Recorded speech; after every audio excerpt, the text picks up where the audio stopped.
Biasa. Tunjuk peran.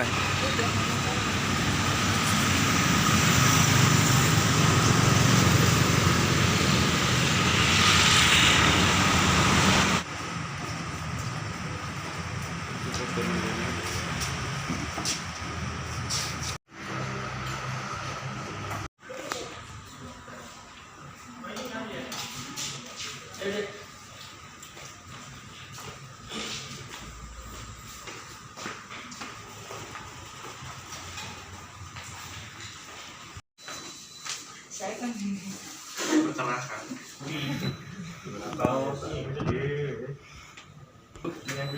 Yang nyekit silakan masuk Bapak. Boleh dijual. Yang belum.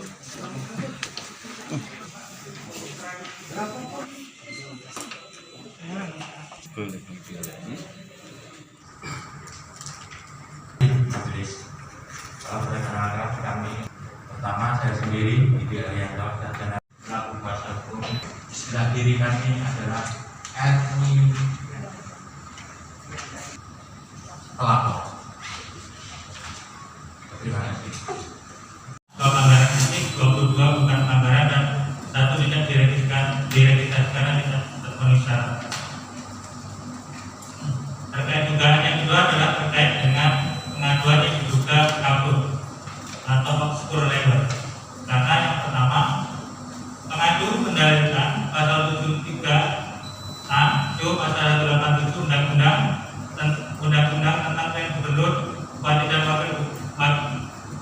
dan Wakil Kota dan bukan pasal 157 ayat 3 Undang-Undang Nomor 7 Tahun 2017 tentang pemilihan umum yang menyatakan kode etik bagaimana dimaksud pada ayat 1. Bersifat mengikat dan wajib dipatuhi oleh anggota KPU, Kabupaten, BPK, BPS, KPSKN, anggota Bawaslu, Bawaslu Provinsi Kabupaten Kota, dan seterusnya. Selanjutnya pengadu tidak menyebutkan secara spesifik tentang prinsip ataupun pedoman perilaku yang mana yang dilanggar oleh kami para tadi. Bahwa peraturan Dewan Kehormatan nomor 2 tahun 2017 tentang kode etik dan pedoman perilaku penyelenggara pemilihan umum mensyaratkan 13 prinsip serta 65 pedoman perilaku yang harus menjadi bagian dari dasar kami dalam bekerja, bertindak maupun menjalankan tugas kewenangan dan kewajiban sebagai penyelenggara pemilu.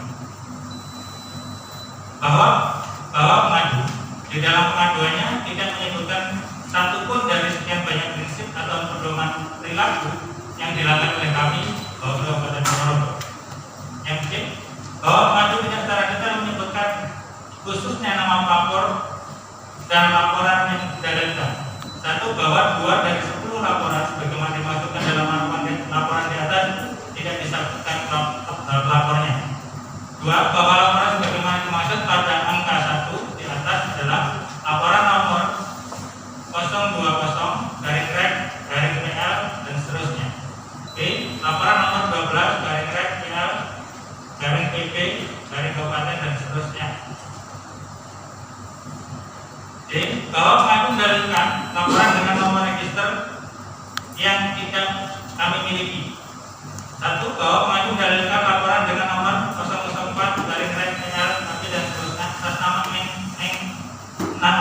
Kustanto Miki Bastian. Bahwa berdasarkan buku register yang kami miliki, maka dari Bawaslu Kabupaten Ponorogo tidak menerima atau memiliki laporan dengan nomor sebagaimana yang didalilkan oleh pengadu atau sebagaimana itu dalam pada angka 1.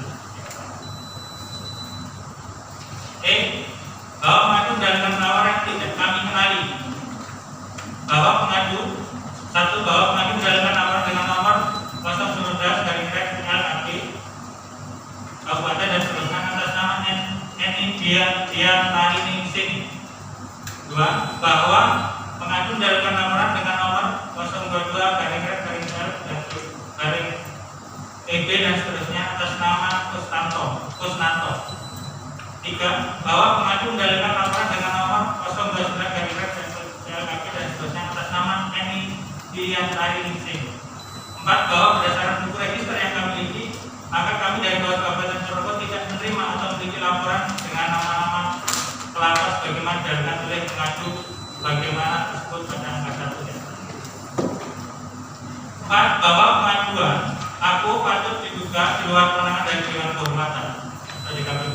Jawab saja. Ya.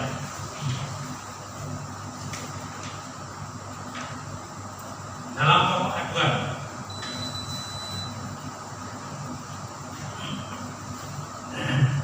secara umum pengadu mendalilkan bahwa Kabupaten Ponorogo diduga tidak profesional dan akuntabel dalam menangani seluruh laporan yang disampaikan kepada Bawaslu Kabupaten Ponorogo terkait pelanggaran dalam rezim kampanye pasangan calon Bupati nomor urut 2, yaitu A.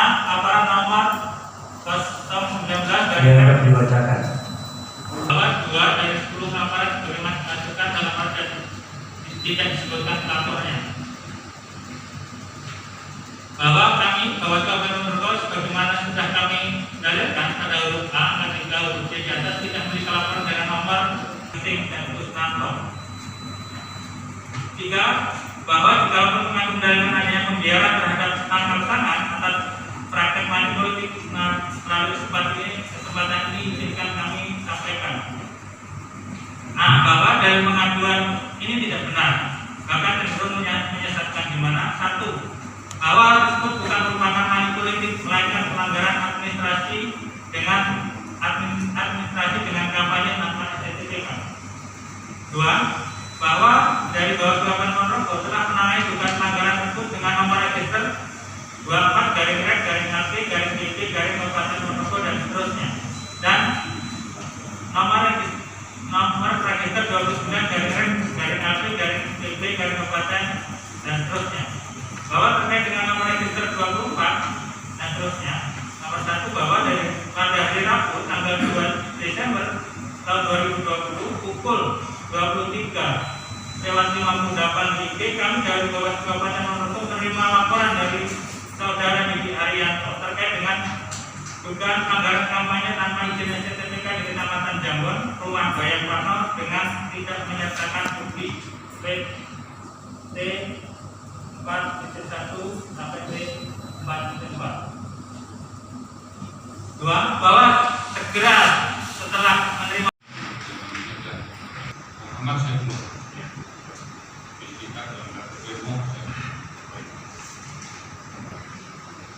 Silakan perkenalkan diri berikutnya.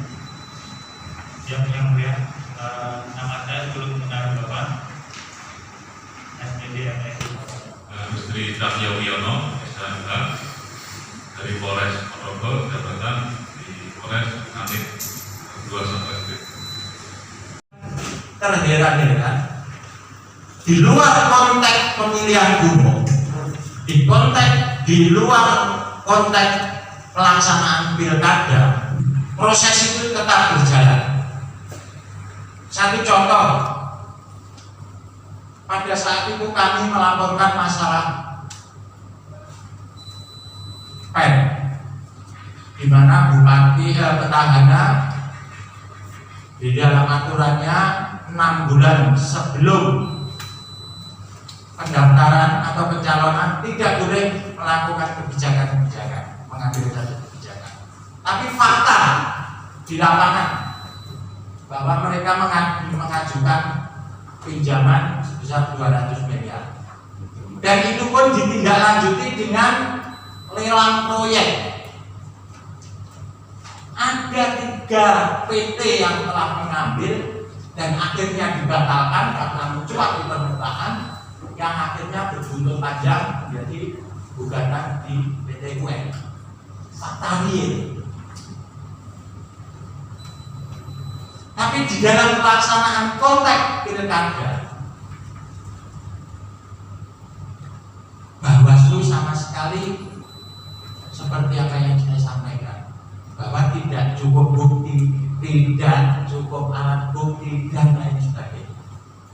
Satu. Yang kedua, pelaporan dari 02 dari petahana hanya berbekal juga video.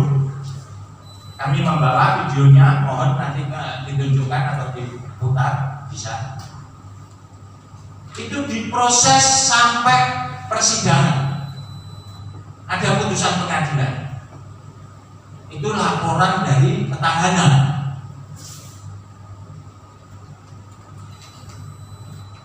Sebagai pembanding adalah video tangkap tangan pembagian money politik yang dilakukan oleh ketua BPD Desa Karangpuro. Fakta nyata, jelas, tapi tidak bisa ditindaklanjuti. Kurang cukup bukti, tidak memenuhi unsur dan lain sebagainya. Sehingga dalam hal ini kami merasa bahwa semua laporan kami yang berdasarkan alat bukti, baik itu berupa rekaman pembagian money politik beserta uang, tidak ada cukup bukti. Sementara laporan petahana hanya berbekal video, lanjut sampai putusan pengadilan. Ini kami menjadi pertanyaan, ada apa dengan Bawaslu Kabupaten Ponorogo? Jujur, di dalam pelaksanaan kami selalu menyertakan bukti-bukti sesuai dengan yang diminta oleh Bawaslu. Alat bukti kurang, kami lengkapi, buktinya ada, rekaman video ada, semuanya. Namun tidak ada satu pun dari laporan kami yang bisa ditindaklanjuti. Itu Mas. Sekian, terima kasih. Anak Cina sampai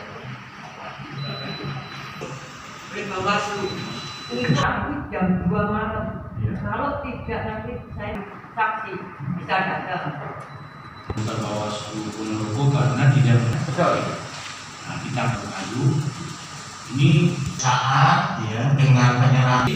Namun beberapa hari kemudian tentang status laporan berdasarkan hasil penelitian dan pemeriksaan terhadap laporan yang masuk dan hasil kajian pengawas pemilihan, maka status laporan nomor sekian, status laporan tidak dapat ditindaklanjuti, alasannya beragam, guys. Jadi dalam konteks tangkap tangan yang sama dengan alat bukti yang sama, tapi alasan yang dikemukakan oleh Bawaslu Kabupaten Ponorogo berbeda-beda. Nomor berapa? Nah, kembali atau diteliti kembali majelis karena kami Bawaslu tidak mengakui etnik maupun tidak menerima pengaduan, kami anggap sesuatu yang lucu majelis. Jadi pelapor itu adalah Haji Sugeng, sementara Enki Bastian itu adalah kurir tukang pos. Namun di Bawaslu yang diperiksa tukang pos tersebut, bukan pelapornya. Ini kami menjadi sangat terheran-heran manakala ragu ketua dan anggota Bawaslu Ponorogo tidak menindaklanjuti ya 10 di sini yang ada catatannya 10 laporan saudara. Sementara laporan paslon lain itu ditindaklanjuti, gitu Pak ya? Baik. Oke. Baik, saudara Radu, saya kira saudara sudah tangkap apa yang menjadi pokok aduan dari para pengadu, dan saya ingin memastikan saudara sudah mendapat juga dokumen pengaduan ya, saudara. Berapa dokumen pengaduan? Sudah ya? Iya, baik. Ya, baik, silakan dijawab, ya, disanggah, dibantah dan seterusnya.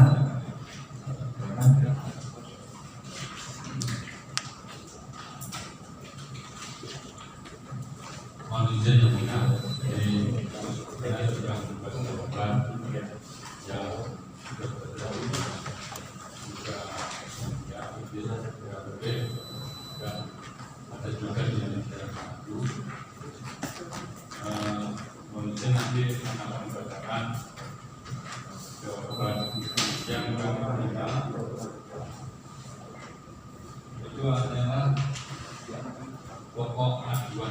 Jadi yang kami tangkap dari pengadu adalah Bawaslu tidak profesional dan akuntabel dalam menangani sebuah perkara. Tidak mereka ini apakah suara pengadu yang memang nyaring atau main anda yang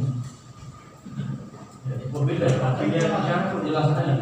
Dengan hari ini bukan pelanggaran tersebut 4 pelanggaran administrasi, 2 pelanggaran pidana, 2 pelanggaran etik, 22 bukan pelanggaran dan 1 tidak diregistrasikan dan tidak terpenuhi syarat. Terkait dugaan yang kedua adalah terkait dengan pengaduan yang diduga kabur atau obscure labor. Karena yang pertama, pengadu mendalilkan pasal 73A, pasal 187 Undang-Undang tentang Pemilihan Gubernur, Bupati dan Wakil Bupati dan Wakil Kota dan bukan pasal 157 ayat 3 Undang-Undang Nomor 7 Tahun 2017 tentang pemilihan umum yang menyatakan kode etik bagaimana dimaksud pada ayat 1. Bersifat mengikat dan wajib dibantu oleh anggota KPU, Kabupaten, DPK, BPS, KPSKN, anggota Bawaslu, Bawaslu Provinsi Kabupaten Kota, dan seterusnya. Selanjutnya pengadu tidak menyebutkan secara spesifik tentang prinsip ataupun pedoman perilaku yang mana yang dilanggar oleh kami para pengadu. Bahwa peraturan Dewan Kehormatan nomor 2 tahun 2017 tentang kode etik dan pedoman perilaku penyelenggara pemilihan umum mensyaratkan 13 prinsip serta 65 pedoman perilaku yang harus menjadi bagian dari dasar kami dalam bekerja, bertindak maupun menjalankan tugas kewenangan dan kewajiban sebagai penyelenggara pemilu.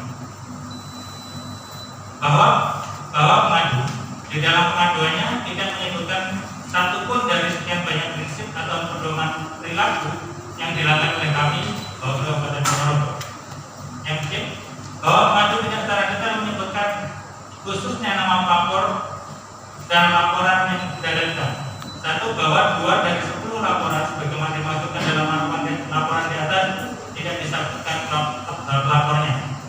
2, bahwa laporan sebagaimana dimaksud pada angka 1 di atas adalah laporan nomor 020-PL dan seterusnya. B, laporan nomor 12-PL-PB Kabupaten dan seterusnya. D, bahwa pengadu mendalilkan laporan dengan nomor register yang tidak kami miliki. 1, bahwa pengadu mendalilkan laporan dengan nomor 004-PL dan seterusnya atas nama Kustanto Miki Bastian. Bahwa berdasarkan buku register yang kami miliki, maka dari Bawaslu Kabupaten Ponorogo tidak menerima atau memiliki laporan dengan nomor sebagaimana didalilkan oleh pengadu atau sebagaimana itu dalam pada angka 1. E, bahwa pengadu mendalilkan penawaran tidak kami kenali. Bahwa pengadu 1, bahwa pengadu mendalilkan laporan dengan nomor 019-PL Kabupaten dan seterusnya atas nama NI Dian Tari Ningsing. 2, bahwa pengadu mendalilkan laporan dengan nomor 022-PL-EB dan seterusnya atas nama Kusnanto. 3, bahwa pengadu mendalilkan laporan dengan nomor 029-PL dan seterusnya atas nama NI Dian Tari Ningsing. 4, bahwa berdasarkan buku register yang kami miliki, maka kami dari Bawaslu Kabupaten Ponorogo tidak menerima atau memiliki laporan dengan nama-nama pelapor sebagaimana didalilkan oleh pengadu bagaimana tersebut pada angka 1. 4, bahwa pengaduan aku patut diduga di luar kewenangan dari Dewan Kehormatan atau di KPU. Jawab saja. Ya.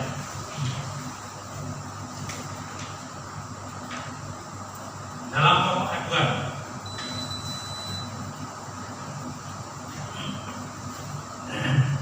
secara umum pengadu mendalilkan bahwa Bawaslu Kabupaten Ponorogo diduga tidak profesional dan akuntabel dalam menangani seluruh laporan yang disampaikan kepada Bawaslu Kabupaten Ponorogo terkait pelanggaran dilakukan oleh tim kampanye pasangan calon bupati nomor urut 2, yaitu A, laporan nomor 019 dari dibacakan. bahwa dari 10 laporan sebagaimana dimasukkan dalam pada tidak disebutkan lapornya. Bahwa kami, bahwa Kabupaten Ponorogo sebagaimana sudah kami dalilkan pada huruf A dan hingga huruf C di atas tidak memiliki laporan dengan nomor penting dan khusus kantong. 3.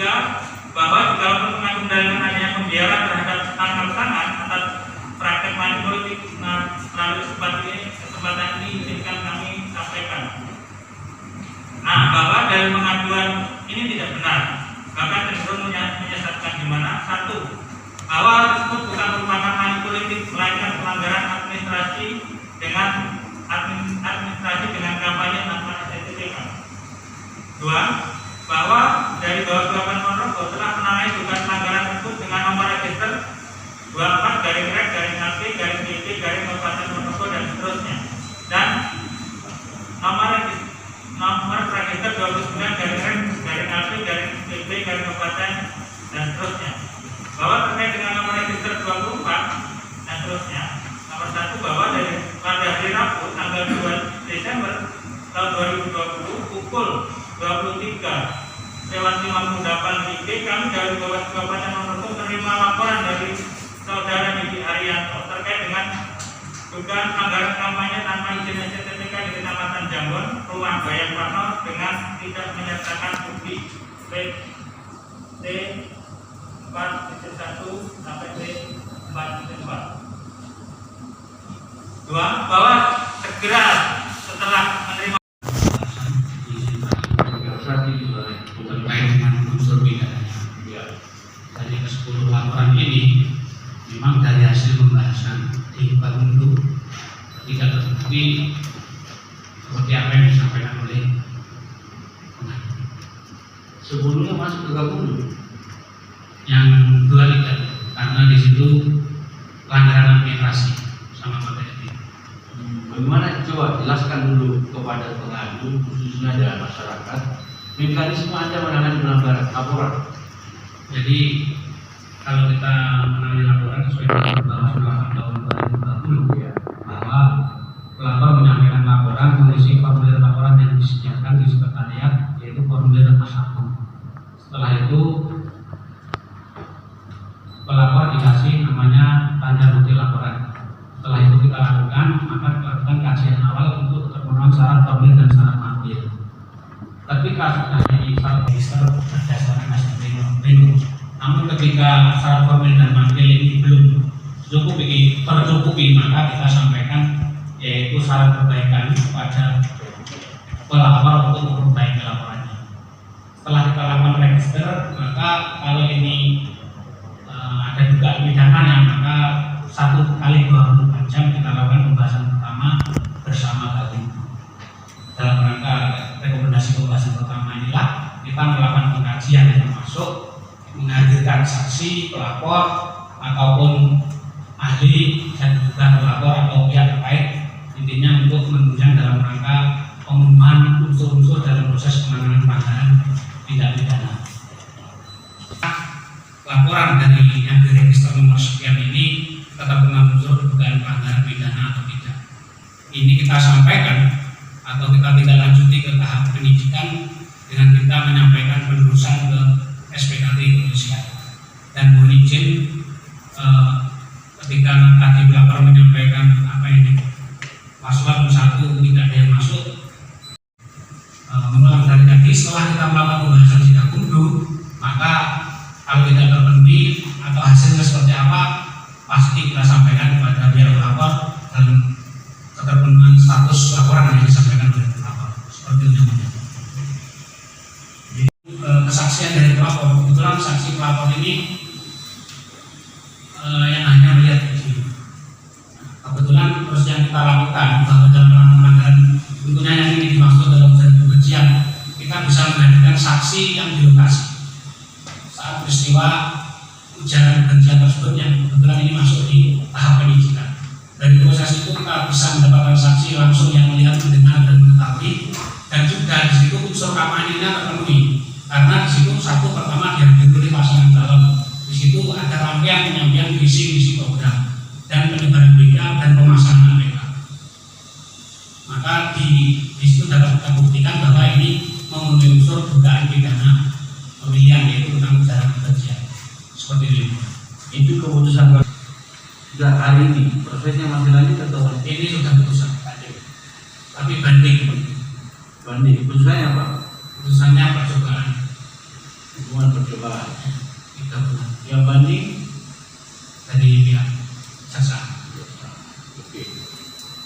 Nah, itu ada lagi sudah tambahkan saudara yang lain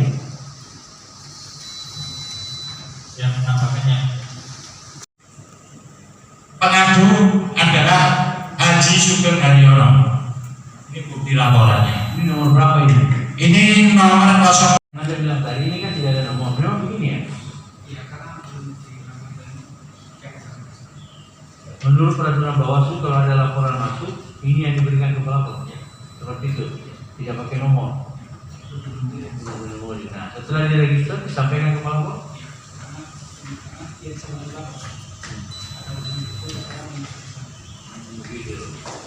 Begini Pak ya, yang Bapak dapat ya?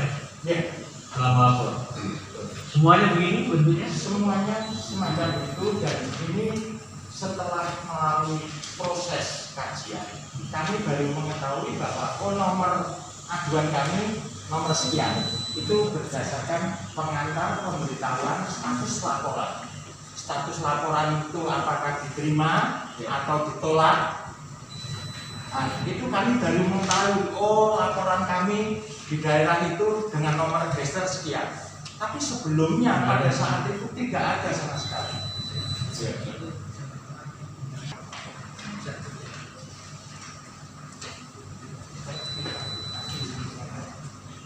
Klarifikasi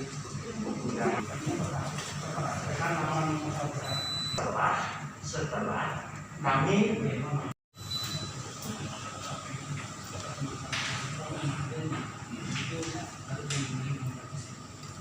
Oh, jadi kalau laporan pertama nggak perlu dikasih nomor. Ada nomor laporannya nggak? tidak ada.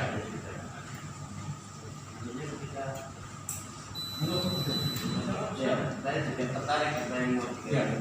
Silakan kembali nanti. Ini penting menurut saya untuk juga disampaikan penjelasan kepada saudara pengadu ya.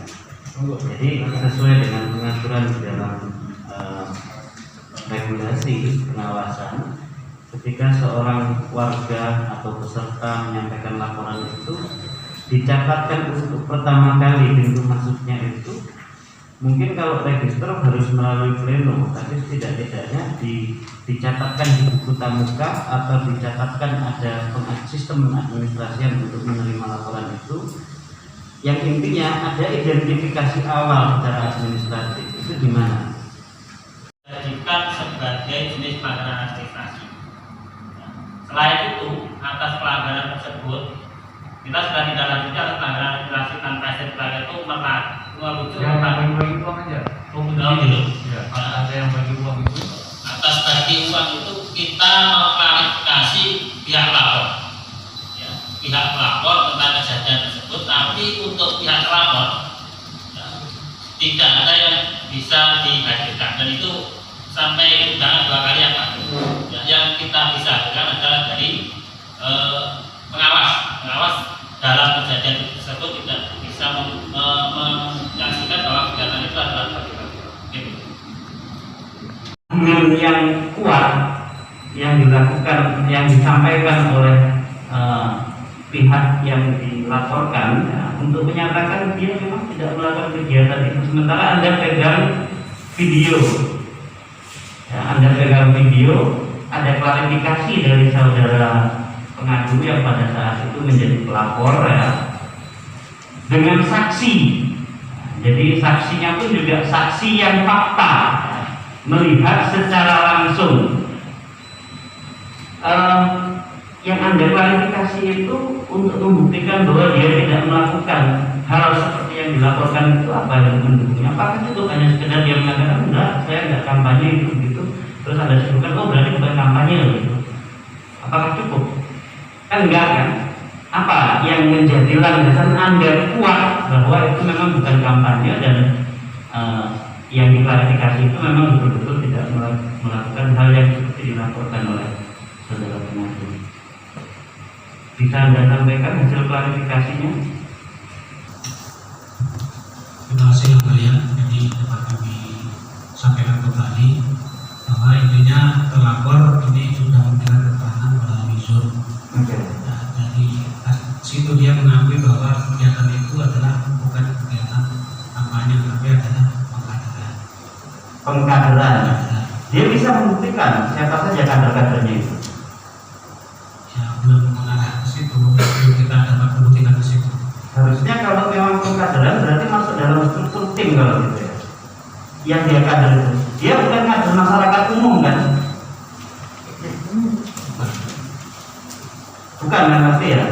Pasti dia sudah ngatur tim kan? Berarti kalau tim ada di struktur.